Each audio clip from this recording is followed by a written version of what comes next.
लीनाज academy या चॅनलमध्ये मी आपल्या सगळ्यांचं हार्दिक स्वागत करते। आज आपण एका नवीन प्रकरणाला सुरुवात करणार आहोत। इयत्ता 10वीचे गणित भाग 1 चे 5वे प्रकरण संभाव्यता या प्रकरणाला आज आपण सुरुवात करणार आहोत। पण हे प्रकरण बघण्याआधी आपल्याला संभाव्यता म्हणजे काय, बरेचसे विद्यार्थी गणितीय शब्दांना म्हणजे संभाव्यता, प्रोबॅबिलिटी अशा या शब्दांना घाबरून जातात आणि थोडंसं बर्डन घेतात। परंतु घाबरण्याचं काही एक कारण नाही, कारण या गणितीय शब्दांची जर आपण कन्सेप्ट क्लिअर समजून घेतली, म्हणजे ती संकल्पना जर आपण व्यवस्थित समजून घेतली, तर मग आपल्याला पुढील गणित सोडवणे हे फार सोपे जाते। आणि कुठलीही गोष्ट गणितामधली इतकी सोपी असते, फक्त आपल्याला ती स्टेप बाय स्टेप करावी लागते, म्हणजे ते गणित आपल्याला इझी होतं। तर आता आपण बघूया संभाव्यता। तर संभाव्यता म्हणजे काय, तर शक्यता, पॉसिबिलिटी। म्हणजे जर आपण एखादी गोष्ट गृहीत धरली तर त्या गोष्टीचा जो परिणाम असेल तो परिणाम 2 प्रकारांमध्ये, 3 प्रकारांमध्ये, कितीही प्रकारांमध्ये असू शकतो, ही झाली शक्यता। जसं उदाहरण द्यायचं म्हटलं तर आपल्या पुस्तकांमध्ये नाण्याचं उदाहरण दिलेलं आहे, फास्याचं उदाहरण दिलेलं आहे। जर आपण एखादं नाणं आपण टॉस केलं तर आपल्याला 2 शक्यता मिळणार आहेत, कारण नाण्याचे किती 2 बाजू आहेत, एक छाप आणि एक काटा, ज्याला आपण हेड आणि टेल म्हणतो। म्हणजे काय, जर आपण एकदा जर नाणं आपण वरती फेकलं तर आपल्याला काय मिळणार आहे, एकतर छाप मिळणार आहे किंवा एकतर काटा मिळणार आहे, म्हणजे हेड मिळणार आहे किंवा टेल, हे मात्र निश्चित आहे।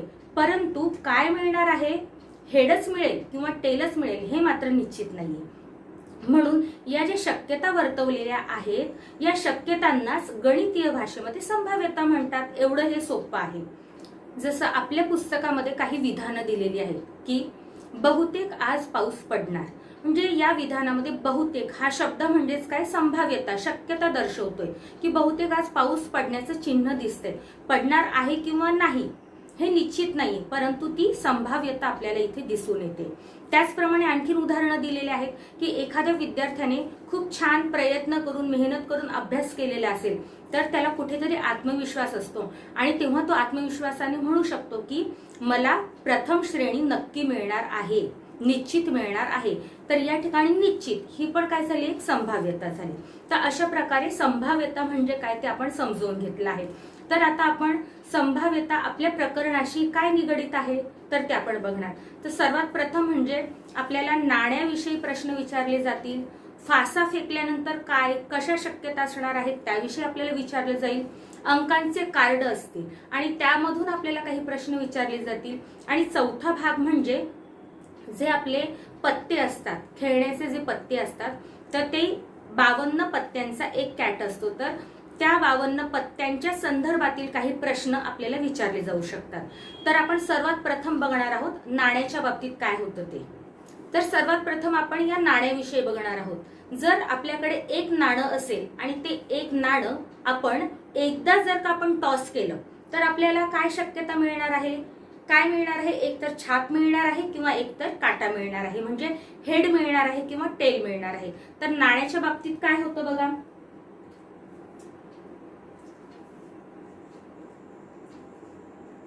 वन कॉइन म्हणजेच काय,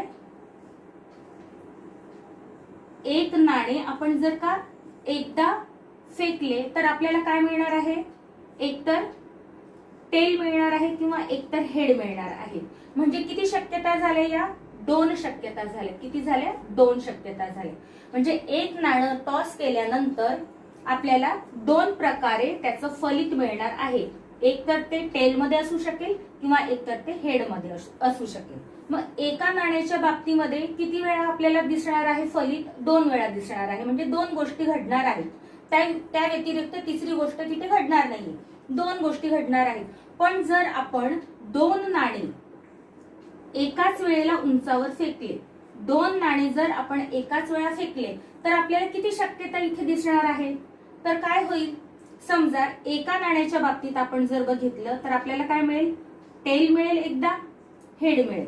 परंतु जर का आपण 2 नाणे एकाच वेळेला फेकले तर आपल्याला काय काय मिळू शकतं, एका नाण्यामध्ये टेल आणि हेड मिळू शकतं किंवा हेड आणि टेल मिळू शकतं टेल आणि टेल किंवा एच आणि एच. तर अशा प्रकारे ह्या 1, 2, 3 आणि 4 या 4 शक्यता आपल्याला इथे मिळू शकतात. जर आपण एकाच वेळेला 2 नाणे फेकले तर आपल्याला अशा प्रकारे हे 4 शक्यतांनी ते मिळू शकतात. आपण आता नाण्याच्या बाबतीत बघितलं, त्याचप्रमाणे फाशाच्या बाबतीमध्ये काय होणार आहे बघा. जर एक फासा आहे आणि तो आपण एकदा वरती फेकला तर आपल्याला काय मिळू शकेल. आपल्याला एकतर 1 मिळू शकेल, 2 मिळू शकेल, 3. किती असतात फाशावरती बाजू? 6 असतात. त्यामुळे आपल्याला काय मिळू शकेल? 1, 2, 3, 4, 5 आणि 6 याच्यापैकी कुठलाही अंक आपल्याला मिळू शकेल. म्हणजेच एक फासा फेकल्यानंतर आपल्याला किती शक्यता मिळतात? इथे 6 शक्यता आपल्याला मिळतात. म्हणजे काय होऊ शकेल? एकतर 1 तरी मिळू शकेल, 2 तरी मिळू शकेल, 3 तरी मिळू शकेल. अशा पद्धतीने 6 प्रकारे आपल्याला या फास्यामधून शक्यता मिळणार आहे. जे आपण एका नाण्यामधून बघितलं तर आपल्याला 2 शक्यता मिळाल्या. एका फास्यामधून बघितलं तर आपल्याला किती मिळाल्या? 6 प्रकारे आपल्याला हे अंक मिळू शकतील. मग 2 नाण्यांचं आपण आता इथे काढलं की ते छोटे होते त्यामुळे आपण इथे काढलं. पण जर का जास्त संख्या असेल तर आपण ते कसं काढणार? तर इथे मी तुम्हाला एक ट्रिक सांगणार आहे. तर मग आता हे काढायचं कसं? समजा एक फासा असेल तर 6 झाल्या. मग तेच जर का 2 फासे आपण एकाच वेळेला जर आपण 2 फासे एकाच वेळेला वरती टाकले तर मग आपल्याला किती प्रकारे मिळू शकणार आहेत? हे अंक जे आहे ते किती प्रकारे मिळू शकणार आहेत? तर ते फार मोठं होणार आहे. मग ते करण्यासाठी किती प्रकारे मिळू शकेल? तर ते साधारण आपल्याला 36 प्रकारे आपल्याला ते मिळू शकतं. परंतु कसं? तर मग मी ते तुम्हाला सोप्या पद्धतीने एक ट्रिक सांगते. काय करायचंय? समजा नाणं एक कॉइन असेल, एक कॉइन शक्यता किती असतात? तो एक हेड आणि टेल. म्हणजे किती प्रकारे असतो तो? 2 प्रकारे असतो. म्हणून 2 प्रकारे आहे म्हणून इथे आपण 2 लिहिला आणि त्याचा घातांक एक कॉइन असल्यामुळे इथे आपण 1 लिहिला. म्हणजे काय? 2चा 1 घातांक म्हणजे काय? 2च येणार. म्हणजे किती वेळा आपल्याला दिसणार आहे ते? शक्यता मिळणार आहे 2 वेळा. त्याचप्रमाणे जर का 2 कॉइन असतील तर आपण काय करणार आहोत? 2 कॉइन आहेत म्हणून आणि त्या शक्यता किती? एक तर हेड किंवा टेल असणार आहे त्याचे हे 2 लिहिलेत आणि 2 कॉइनचे 2 ते मी 2 घातांक इथे लिहिले. म्हणजे काय? 2चा दुसरा घातांक म्हणजे 2चा वर्ग म्हणजे 4. म्हणून मग जर का आपण 2 नाणे घेतले तर आपल्याला इथे किती शक्यता दिसल्या? 4 शक्यता दिसल्या. त्याचप्रमाणे जर का फाशाचं बघायचं असेल तर एक फासा, पण मग एक फासा आपण किती प्रकारे टाकतो? हा 6 प्रकारे आपल्याला मिळणार आहे. किती प्रकारे मिळतो आपल्याला? 6 प्रकारे. म्हणून 6 प्रकारे मिळतो. त्याचा 6 आपण इथे लिहितो. एक फासा आहे म्हणून त्याचा 1 घातांक. मग तो किती प्रकारे मिळतो आपल्याला? 6 प्रकारे मिळतो. तेच जर 2 फासे असतील तर काय होणार आहे? किती प्रकारे मिळणार आहे ते कसं बघायचंय? 2 फासे असतील तर काय करणार आहेत आपण? 6. कारण की ते किती वेळा? 6 वेळा आपल्याला मिळू शकतात म्हणून. आणि फासे किती? 2 म्हणून त्याचा दुसरा घातांक म्हणजे 6चा वर्ग.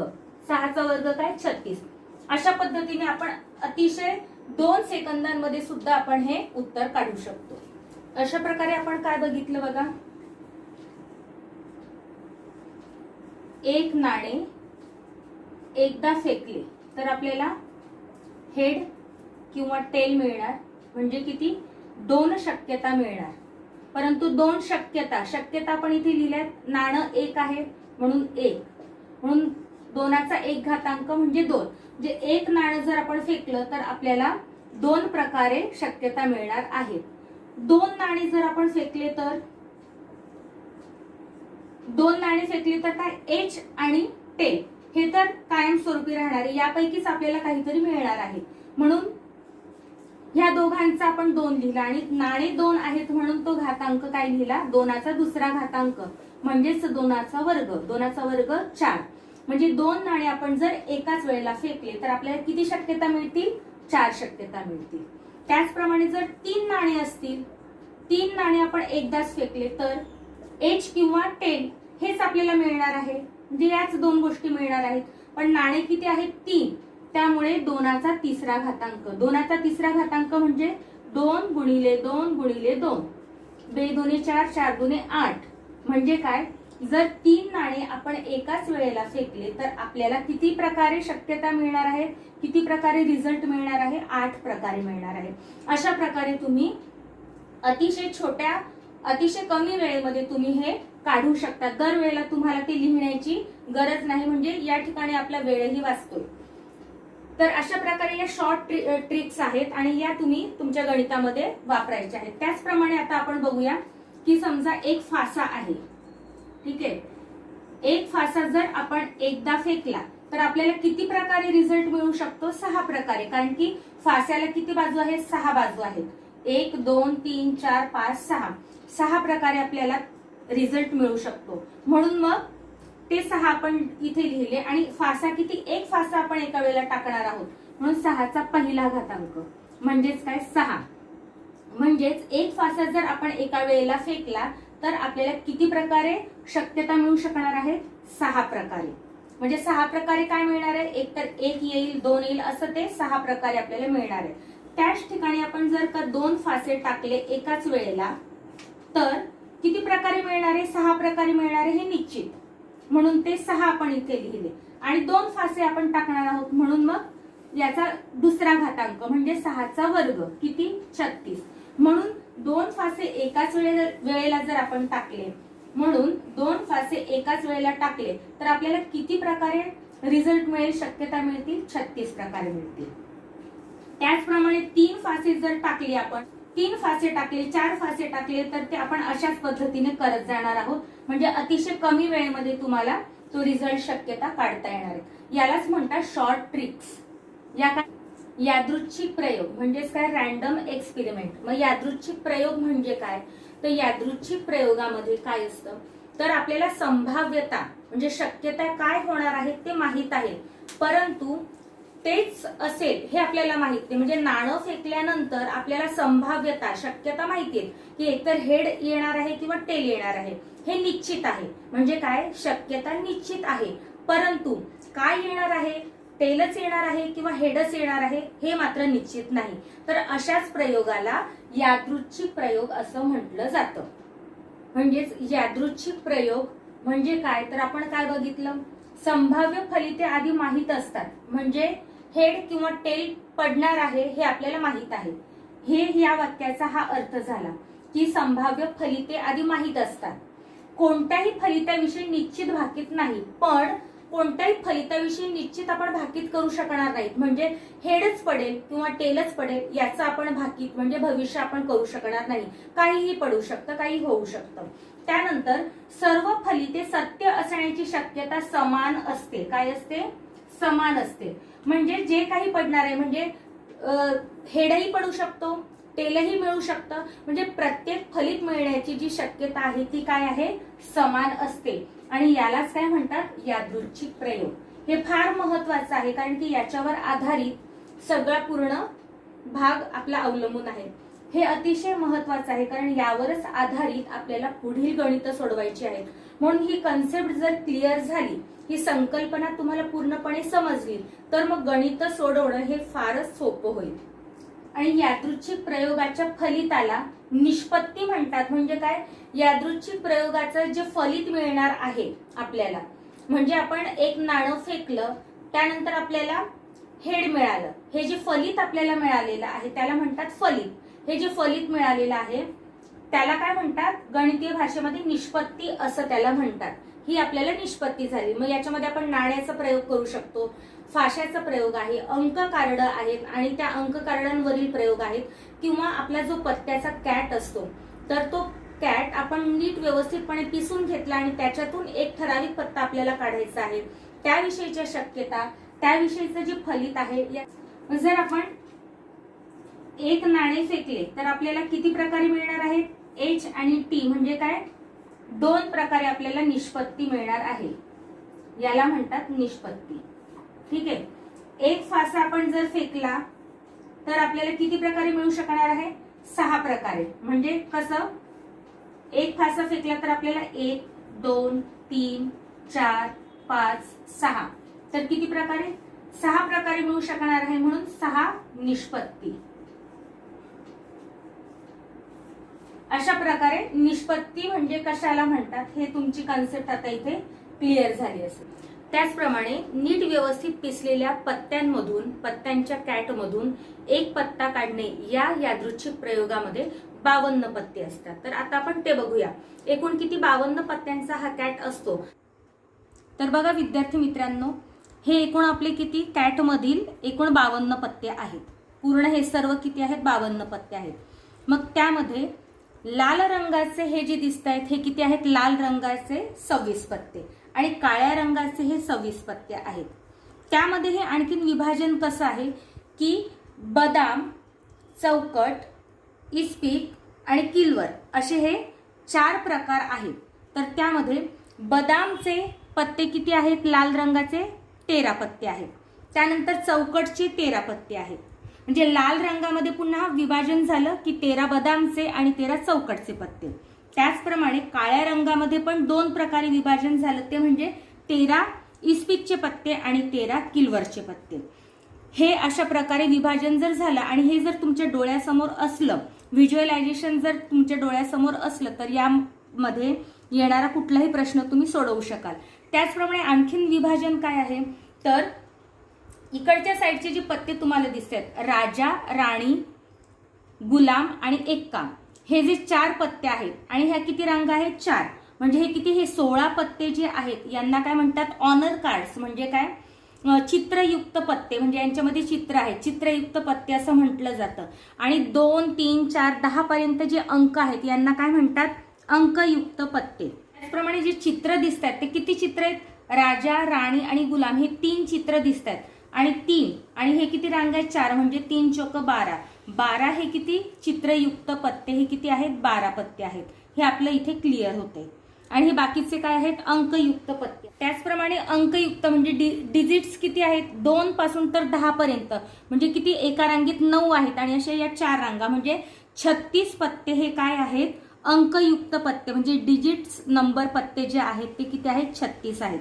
म्हणून हे जर आपल्या डोळ्यासमोर राहिलं तर मग आपल्याला यावर आधारित सर्व प्रश्नांची उत्तरं लगेच काढता येतील. त्यामध्ये आपल्याला माहित आहे की एकूण 26 पत्ते हे काय आहेत? काळ्या रंगाचे आहेत आणि 26 पत्ते हे लाल रंगाचे आहेत. बरोबर. एकूण पत्ते 52. त्यामध्ये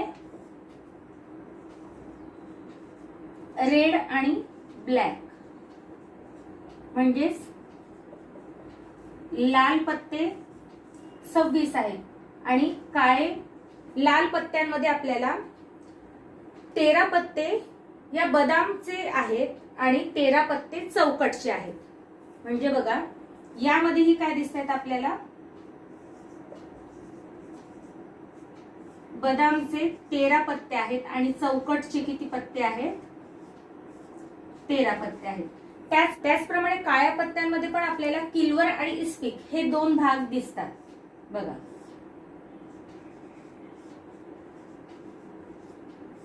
म्हणजे किलवरचे 13 पत्ते आहेत आणि इस्पिकचे 13 पत्ते आहेत. म्हणजे आपण पहिल्यांदा काय बघितलं? एकूण 52 पत्त्यांचा कॅट आहे. त्यामध्ये लाल रंगाचे 26 पत्ते आहेत, काळ्या रंगाचे 26 पत्ते आहेत. आणि लाल रंगामध्ये पण बदामचे 13 पत्ते येतात आणि चौकटचे 13 पत्ते येतात. त्याचप्रमाणे काळ्या रंगामध्ये किलवरचे 13 पत्ते आहेत आणि इस्पिकचे 13 पत्ते आहेत. आता आपण सराव संच 5.1 आपण बघणार आहोत. तर यामध्ये तुम्हाला काय सांगितलं आहे? खालील प्रत्येक बाबतीत किती शक्यता आहेत ते आपल्याला इथे सांगायचं आहे. तर आता इथे विधानं मोठी आहेत म्हणून मी पुस्तकातूनच तुम्हाला वाचून दाखवणार आहे. अतिशय सोपं आहे. तर शक्यता किती आहेत ते आपल्याला बघायचे. पहिलं विधान काय आहे? वनिताला महाराष्ट्रातील खालील प्रेक्षणीय ठिकाणांची माहिती आहे. त्यातील एका ठिकाणी मे महिन्याच्या सुट्टीत ती जाणार आहे. मग त्यामध्ये काय सांगितले? अजिंठा, महाबळेश्वर, लोणार सरोवर, ताडोबा अभयारण्य, आंबोली, रायगड, माथेरान, आनंदवन. म्हणजे किती ठिकाणं झाली बघा? 1, 2, 3, 4, 5, 6, 7, 8. किती ठिकाणे आहेत एकूण? पहिल्या याच्यामध्ये 8 ठिकाणं आहेत. किती ठिकाणे आहेत ते? 8. 8 ठिकाणे आहेत. म्हणजे 8 ठिकाणे असल्यामुळे 8 शक्यता असणार आहेत. हे त्याचं उत्तर असणार आहे. दुसरं गणित काय? एका आठवड्यातील वार यादृच्छिक पद्धतीने निवडायचा आहे. तर एका आठवड्यातील वार येण्याची किती प्रकारे शक्यता आहे? तर काय, एका आठवड्यामध्ये किती वार असतात? 7 वार असतात. बघा दुसरं गणित, एका आठवड्यामध्ये किती वार असतात?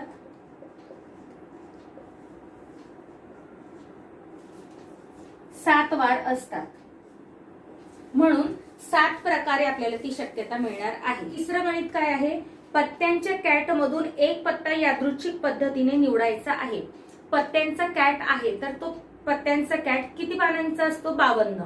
त्यामध्ये किती पत्ते असतात? 52. आणि एक पत्ता आपल्याला काढायचा आहे म्हणजे तो काढण्याच्या शक्यता किती असतील? तर त्या 52 असतील, कारण की एका कॅटमध्ये 52 पत्ते असतात. त्यामुळे 52 ही शक्यता आहे. 52 पद्धतीने आपल्याला तो पत्ता काढता येणार आहे. चौथं गणित दिलेलं आहे, प्रत्येक कार्डावर एक संख्या याप्रमाणे 10 पासून 20 पर्यंतच्या संख्या लिहिल्या आहेत आणि त्यातून एक कार्ड यादृच्छिक पद्धतीने निवडायचं आहे. तर हे बघा किती 10 ते 20 दिलेले आहेत. किती? 10 ते 20 संख्या लिहिलेल्या आहेत कार्डांवरती, 10 ते 20 मध्ये. म्हणून मग आपण काय करणार आहोत? 10 पण लिहिणार आहोत आणि मग पुढे 11, 12, 13, 14, 15, 16, 17, 18, 19 आणि 20. मग बघा हे 11 ते 20 म्हणजे किती झाले? 10 झाले. आणि हा 10 म्हणजे हा एक अंक म्हणजे किती? 11 वेळा. किती वेळा आपण काढू शकणार आहोत? 11 वेळा शक्यता आहे. हे नीट लक्षात घ्यायचं. म्हणजेच एक कार्ड आपण 11 वेळा यादृच्छिक पद्धतीने निवडू शकतो. हे इथे लक्षात घ्यायचं आहे.